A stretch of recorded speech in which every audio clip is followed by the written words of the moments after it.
TNC.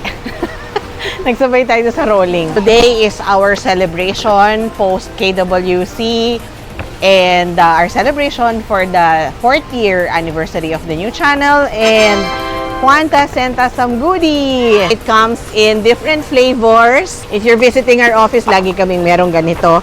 Nandun sa reception, kuha lang kayo. So, ang favorite ko dito yung caramel, yung orange. Hindi dahil orange yung TNC, pero masarap talaga siya. Yun yung pinakagusto ko. Sugar-free oatmeal, lemon cream biscuits, Tiffany Crunch and Cream Vanilla. Binabaon din to ng anak ko, so masarap. Waffle.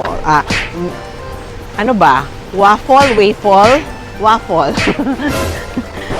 Tama ba, waffle? Ito, super favorite ko to. Super perfect to for Halloween treats, mga giveaways for